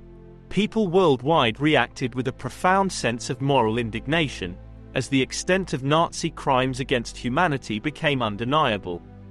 The international community grappled with the moral and ethical implications of the Holocaust and sought to never let it happen again. The liberation of the camps laid the groundwork for the Nuremberg trials, where key Nazi leaders were held accountable for war crimes, crimes against peace, and crimes against humanity. The trials were a watershed moment in establishing the principle that individuals could be held responsible for systemic atrocities. The images of survivors in need of immediate assistance prompted humanitarian responses from various quarters. Relief organizations, both governmental and non-governmental, mobilized to provide medical care, food, and support to survivors attempting to rebuild their lives. The liberation of concentration camps added to the broader context of a post-war refugee crisis. Displaced persons, including Holocaust survivors, faced challenges of repatriation, resettlement, and rebuilding their lives. Displaced persons camps emerged as temporary shelters for survivors awaiting a more permanent solution. The liberation of concentration camps fostered a sense of global solidarity against genocide and persecution. Commemorative events and memorials were established worldwide to honor the victims and ensure that the memory of the Holocaust would not fade from collective consciousness. The horrors revealed by the liberation of the camps influenced international relations, shaping post-war policies and discussions on human rights. The commitment to prevent future genocides and protect human rights gained prominence as a result of the lessons learned from the Holocaust. The liberation of concentration camps spurred educational initiatives to ensure that future generations would learn about the Holocaust and its profound implications. Holocaust education became a critical component of efforts to promote tolerance, understanding, and the prevention of mass atrocities. The liberation of concentration camps left an indelible mark on history, influencing the way societies remember and confront the atrocities of the past. Holocaust remembrance became a global imperative, with annual commemorations reinforcing the commitment to never again. The Holocaust, the most catastrophic man-made chapter in human history, had profound and enduring effects on Jewish communities worldwide, influencing their collective identity, resilience, and historical memory. The long-term impact of the Holocaust on Jewish communities encompasses psychological, cultural, and social dimensions, shaping both individual lives and the broader narrative of Jewish history. The Holocaust left deep and lasting psychological scars on survivors, their families, and subsequent generations. Trauma from the experiences of persecution, loss, and witnessing atrocities reverberated through families, influencing mental health and shaping individual identities. The trauma of the Holocaust was often transmitted across generations. Survivors' children and grandchildren, known as the second and third generations, inherited the emotional impact of the Holocaust. The transmission of trauma affected family dynamics, shaping the way subsequent generations relate to their identity and history. Jewish communities in the diaspora were significantly impacted by the Holocaust, with many members having personal connections to survivors or victims. The shared history of persecution and loss strengthened bonds within Jewish communities, fostering a collective resilience in the face of adversity. The Holocaust profoundly influenced Jewish artistic expression. Literature, art, music, and film became powerful mediums for exploring and conveying the experiences of the Holocaust. Survivors and subsequent generations used cultural avenues to process and communicate the complexities of their history. The Holocaust has become a central focus of Jewish education and remembrance. Initiatives to preserve the memory of the Holocaust include museums, memorials, and educational programs designed to ensure that future generations understand the atrocities, honor the victims, and reflect on the importance of tolerance. The Holocaust contributed to the evolution of Jewish identity in the post-war era. Survivors' resilience and determination to rebuild their lives became integral to the narrative of Jewish identity. The phrase, Am Yisrael Chai, the Jewish people live, symbolizes the endurance and strength of Jewish communities despite the immense suffering. The Holocaust had a profound impact on the Zionist movement and the establishment of the State of Israel. The tragedy reinforced the importance of a Jewish homeland as a refuge and a means of ensuring the safety and security of the Jewish people. Israel became a symbol of resilience and rebirth. The Holocaust spurred increased efforts to promote interfaith understanding and combat discrimination. Jewish communities, drawing on their own history of persecution, often engage in initiatives that promote social justice, tolerance, and the prevention of genocide worldwide. Jewish communities remain vigilant in commemorating the Holocaust, marking anniversaries, and participating in global efforts to prevent the recurrence of genocide. The commitment to remembering the past serves as a collective responsibility to ensure that the lessons of the Holocaust are never forgotten. The long-term effects of the Holocaust also involve ongoing challenges, including addressing the diminishing number of survivors and combating Holocaust denial.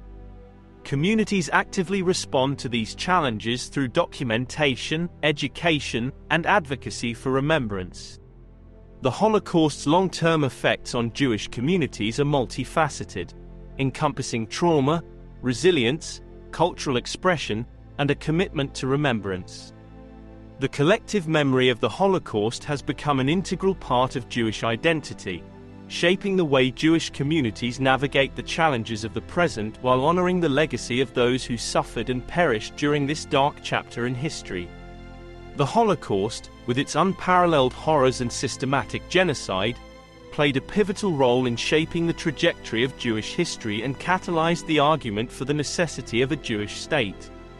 The establishment of Israel, in the aftermath of World War II, became a response to the immense suffering endured by Jews and represented a pursuit of safety, self-determination, and a haven in the face of historical persecution. The Holocaust, wherein 6 million Jews were systematically murdered by the Nazis, highlighted the vulnerability of Jewish communities without a sovereign state.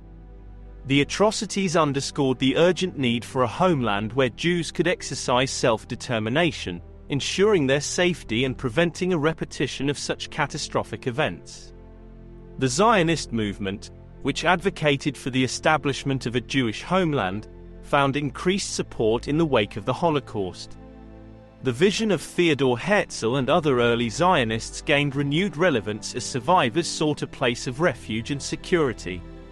The horrors of the Holocaust significantly influenced the diplomatic and political landscape, leading to international support for the creation of the State of Israel. The United Nations, through Resolution 181 in 1947, recommended the partition of Palestine into Jewish and Arab states, paving the way for the establishment of Israel on May 14, 1948. The aftermath of the Holocaust witnessed a massive influx of Jewish survivors and displaced persons seeking refuge in Palestine.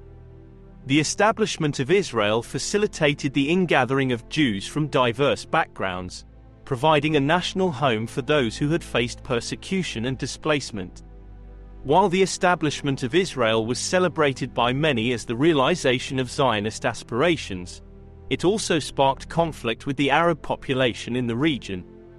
The unresolved issue of Palestinian displacement and the establishment of Israel in historically Arab-inhabited areas contributed to ongoing tensions and disputes that continue to this day. The establishment of Israel and the displacement of Palestinian Arabs laid the foundation for ongoing debates surrounding a two-state solution. The question of how to reconcile the national aspirations of both Israelis and Palestinians within the same geographic space remains a complex and unresolved issue, made all the more difficult after the slaying of nearly 1,500 Jews by Hamas in the current war, which in turn has led to the genocide of over 25,000 Palestinians, mainly women and children. Check out my related video for more information. The Holocaust, with its unspeakable atrocities, played a decisive role in the establishment of the State of Israel, providing a homeland for Jewish survivors and refugees. However, the formation of Israel also set the stage for complex and unresolved questions related to the coexistence of Israelis and Palestinians, highlighting the challenges and aspirations inherent in the pursuit of a two-state solution. The ongoing quest for a just and lasting resolution continues to shape the geopolitics of the Middle East and remains a key focus of international diplomacy. In the aftermath of World War II, the Allied powers recognized the need for justice and accountability for the unprecedented crimes committed during the Holocaust. Efforts to document and prosecute Holocaust war crimes became a crucial component of the post-war agenda, seeking to bring perpetrators to justice, uncover the truth, and ensure that the horrors of the Holocaust were not forgotten or repeated. The Nuremberg trials, held from 1945 to 1946, marked a watershed moment in the pursuit of justice for Holocaust war crimes. The International Military Tribunal convened at Nuremberg, Germany, site of the Nuremberg Laws and Nazi rallies, to prosecute major war criminals, including high-ranking Nazi officials. The trials addressed crimes against peace, war crimes, and crimes against humanity. The concept of crimes against humanity was introduced during the Nuremberg trials to encompass the systematic and widespread atrocities committed by the Nazis, including the genocide of 6 million Jews. This notion became a foundational principle in international law, setting a precedent for addressing mass atrocities. Allied forces, upon liberating concentration and extermination camps, meticulously documented evidence of war crimes. Photographs, testimonies, and official reports provided irrefutable proof of the atrocities committed by the Nazis. The meticulous documentation played a crucial role in the prosecution of war criminals. In addition to the Nuremberg trials, subsequent war crimes tribunals were established to address the culpability of individuals responsible for atrocities during the Holocaust. These tribunals, including the subsequent Nuremberg trials and the Dachau trials, prosecuted lower-ranking officials and those complicit in war crimes. Denazification efforts in post-war Germany aimed to purge Nazi ideology from institutions and society. Legal reforms were implemented to ensure accountability for war crimes, with new laws enacted to prosecute those involved in the Holocaust. The trials served as a mechanism for reckoning with the crimes of the past. The trial of Adolf Eichmann in 1961 brought one of the chief architects of the Holocaust to justice. Eichmann, responsible for organizing the logistics of mass deportations, was captured by Israeli agents and tried in Jerusalem. The trial highlighted the international commitment to pursuing justice for Holocaust perpetrators. Yad Vashem, established in 1953 in Jerusalem, became a central institution dedicated to documenting and commemorating the Holocaust. Documentation centers and museums worldwide were established to preserve the memory of the Holocaust and educate future generations about the atrocities committed. Hannah Arendt's coverage of the Eichmann trial coined the term "banality of evil" to describe how ordinary individuals, like Eichmann, could participate in mass atrocities. This concept spurred discussions on the role of bureaucracy and individual responsibility in perpetrating genocide. The establishment of the International Criminal Court, ICC, in 2002 further institutionalized the commitment to prosecuting individuals for war crimes, crimes against humanity, and genocide. The ICC provides a framework for holding perpetrators accountable on a global scale. The post-war efforts to document and prosecute Holocaust war crimes have left a lasting legacy in the field of international law and human rights. However, challenges persist, including the pursuit of justice for remaining perpetrators, combating Holocaust denial, and addressing contemporary instances of genocide and mass atrocities.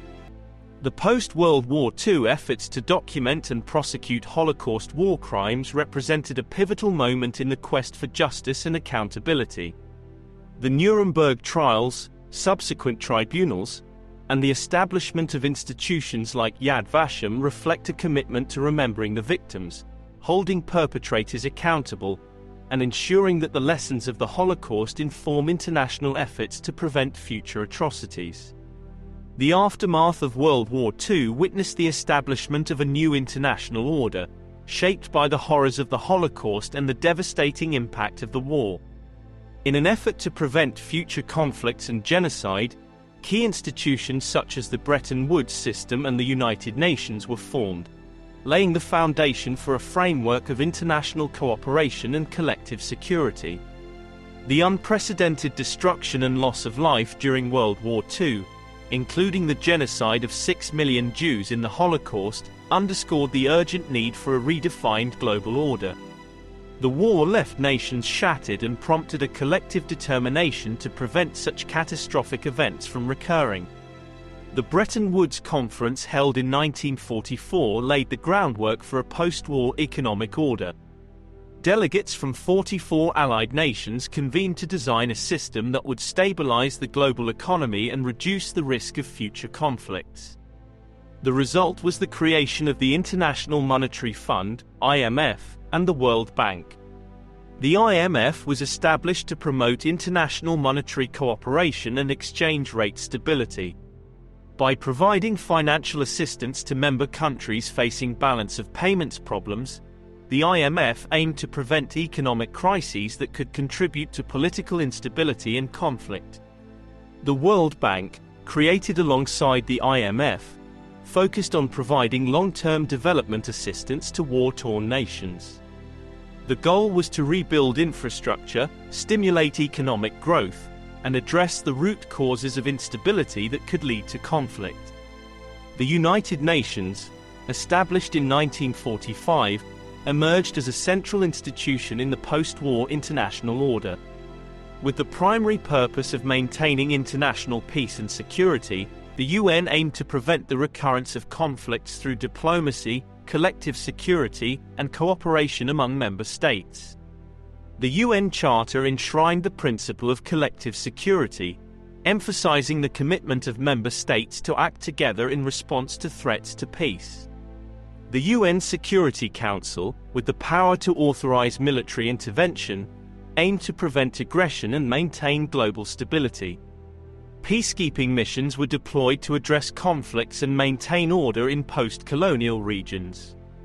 The Universal Declaration of Human Rights, adopted by the UN General Assembly in 1948, became a cornerstone of the post-war order. It affirmed the inherent dignity and rights of all individuals, providing a moral and legal framework to safeguard human rights and prevent atrocities. The Nuremberg trials, held to prosecute major war criminals, established the principle of individual accountability for war crimes and crimes against humanity. The trials sent a powerful message that individuals, including leaders, could be held responsible for actions that violated international law. In response to the Holocaust, the UN General Assembly adopted the Genocide Convention in 1948. This international legal instrument defined genocide and committed signatory states to prevent and punish acts of genocide. The convention aimed to address the specific crime that had shocked the world during World War II. NATO, established in 1949, represents a cornerstone of collective defense in the post-war era. Formed as a response to the perceived threat of Soviet expansion, NATO's primary purpose is to ensure the security and stability of its member states through collective defense. It further contributed to the prevention of large-scale conflicts in Europe. The post-war international order, with its economic institutions, commitment to collective security, and emphasis on human rights, sought to create a world where the conditions conducive to war and genocide were minimized. The lessons of World War II and the Holocaust informed a vision of global cooperation aimed at fostering peace, stability, and respect for human dignity. These are important safeguards that some, like Donald Trump, would want to dismantle, with no replacements to prevent future genocides and peacekeeping. The notorious Nuremberg trials after World War II revealed how pseudo-scientific views on race had been utilized to rationalize and perpetrate the Holocaust. The Nazi regime's adoption of eugenics principles and distorted scientific language provided a veneer of legitimacy to their heinous actions, illustrating the dangerous consequences of distorting science for ideological purposes. The facts of the Holocaust were documented, catalogued, filmed and have been written about ever since, and have been the backdrop and subject of countless TV shows and movies. But some today deny the Holocaust had ever taken place, and these deniers are perpetuating a return to violent anti-Semitism under the guise of nationalism, as is some adherents in the Make America Great Again movement in America, as well as Viktor Orban's Fidesz party in Hungary, to name a few. Most nations today have at least one fascist-leaning party. The notorious Nuremberg trials, held in the aftermath of World War II, stand as a testament to the egregious abuse of pseudo-scientific views on race by the Nazi regime, revealing how distorted scientific principles were used to rationalize and perpetrate the Holocaust. The Nazi leadership's adoption of eugenics, a pseudo-scientific concept aimed at selective breeding for purported racial improvement, provided a veneer of legitimacy to their heinous actions. This dark chapter in history underscores the dangerous consequences of manipulating science for ideological purposes. The facts of the Holocaust, meticulously documented, catalogued, and filmed during the trials, became a historical record of unparalleled horror and the largest global investigation in all of history. The truth of the Holocaust has been the backdrop of countless TV shows and movies. Despite the undeniable evidence presented at Nuremberg, a disturbing phenomenon has emerged in contemporary times: Holocaust denial. Some individuals today, driven by various motives or ignorance, deny the historical reality of the Holocaust, dismissing it as a fabrication. Holocaust denial is not merely a historical distortion, it is a dangerous form of revisionism that threatens to undermine the lessons learned from one of humanity's darkest periods and mirrors other attempts at hiding the truths of history. See my related video, Slavery and the Triumph of Family, Faith and Justice in Black America, for more information. The denial of such well-documented atrocities not only dishonors the memory of the victims but also perpetuates a dangerous narrative. It provides a platform for the resurgence of anti-Semitism under the guise of nationalism, with some adherents associating themselves with movements like Make America Great Again. The denial of the Holocaust often accompanies broader conspiratorial thinking and xenophobia. The manipulation of historical facts to fit a distorted worldview poses a severe threat to societal understanding and cohesion. The lessons from the Nuremberg trials should serve as a stark reminder of the consequences of allowing pseudo-scientific views to take root and guide policies that lead to discrimination, persecution, and ultimately, genocide. As society grapples with the persistent echoes of Holocaust denial, it becomes imperative to safeguard the historical truth and educate future generations about the atrocities committed. The lessons of the Nuremberg trials and the Holocaust should remain embedded in collective memory to counter the dangerous ideologies that seek to distort history for malicious purposes. Through education, awareness, and a commitment to truth, societies can resist the resurgence of violent anti-Semitism and uphold the principles of tolerance, justice, and human dignity. Where the story goes from here is unknown. According to a December 11, 2023 article by the Times of Israel, 1 in 5 young Americans are Holocaust deniers and believe the Holocaust was a myth. 1 in 5. Teaching people about the Holocaust and addressing issues such as anti-Semitism, racism, homophobia, xenophobia, and ethnocentrism is of paramount importance to ensure that such events never happen again to anyone and to honor the victims and the descendants.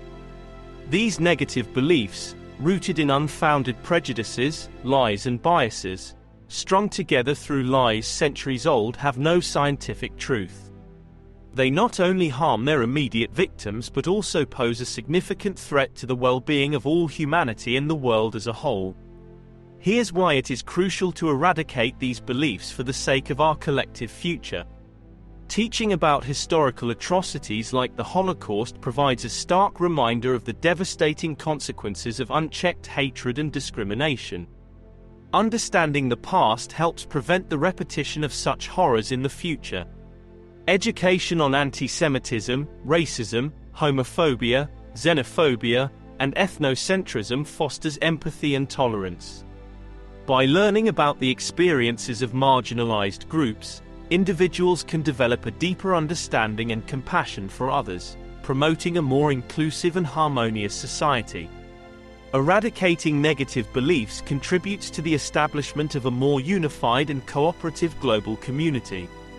Addressing issues such as racism and xenophobia promotes a sense of shared humanity, encouraging collaboration to address global challenges.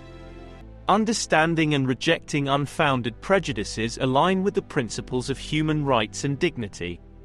Everyone has the right to live free from discrimination based on race, religion, sexual orientation, or ethnicity, and education plays a crucial role in upholding these rights.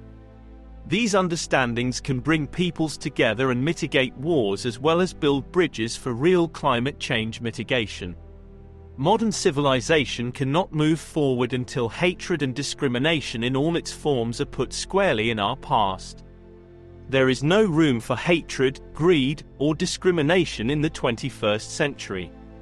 With threats from AI, nuclear annihilation, more wars, economic instability, climate change, and ongoing political polarization caused by rising hatred and fascism, the world cannot survive another Holocaust. The costs of hate are too high in the modern era. Emphasizing the lack of scientific basis for discriminatory beliefs encourages critical thinking and makes everyone more well-rounded and more able to engage in the world around them. It is essential to debunk false narratives and promote evidence-based understanding to counteract the spread of unfounded prejudices. Recognizing the interconnectedness of various forms of discrimination encourages solidarity. Issues such as racism, anti-Semitism, homophobia, and xenophobia often intersect, and addressing them collectively fosters a more comprehensive approach to social justice. Everyone alive today has been touched by the legacy and impact of colonization, slavery, and hatred, in one way or the other, and for most, for the worst. Linking the eradication of negative beliefs to addressing wealth inequality and climate denialism highlights the broader impact of discriminatory ideologies. Creating a just and sustainable world requires addressing economic disparities and acknowledging the urgency of environmental challenges. Education on diversity and inclusion contributes to the development of policies that reflect the principles of equality. Inclusive policies ensure that everyone has equal opportunities and protection under the law, fostering a fair and just society. Authoritarianism often thrives on divisive ideologies. By marginalizing and countering the voices of fascists who propagate false narratives, societies can resist the erosion of democratic values and prevent the rise of oppressive regimes. A society free from discrimination is more resilient in the face of challenges. By fostering inclusivity and rejecting negative beliefs, communities can build strength and cohesion, promoting a shared commitment to a better future. In conclusion, eradicating anti-Semitism, racism, homophobia, xenophobia, ethnocentrism, wealth inequality, and climate denialism is not only a moral imperative but a necessity for the well-being of humanity and the world. Education, awareness, and collective action are essential in creating a future where diversity is celebrated and all individuals can thrive in a just and equal society. It is crucial to marginalize voices that perpetuate discriminatory ideologies and work towards a world where tolerance, respect, and evidence-based understanding prevail. We are, after all, one race, one human species, one family. Why don't we act like it? It's dependent on all of us to reach out to others in common dignity and respect. Now is the time. The threats and costs of further disunion are too high. What other choice does humanity have? There are some people who will always blame others unjustly, or use it as an excuse or justification for their crimes and sins, be it a military general, a CEO, or a politician. That doesn't mean we have to believe their lies. Say no to Holocaust denialism and speak up, stand up, and lend your voice to the right side of history. To humanity. And please share this video and check out other sources of information for a greater understanding on the causes of anti-Semitism and the Holocaust. We must never forget. Am Yisrael Chai. Thank you for watching. My channel, The Renaissance Spirit, is dedicated to the pursuits of a just, equitable, and humanitarian world. Video topics encompass areas including the history, politics, religion, personal development, society, culture, social and environmental justice, and other topics of liberal arts and sciences including ancient Rome and the Roman Empire, which is a great comparison and contrast of the modern world. Topics perfect for the true modern polymath. The Renaissance ushered in a golden age in the pursuit of knowledge both lost to time and yet to be discovered. It gave birth to the Enlightenment and the Age of Reason.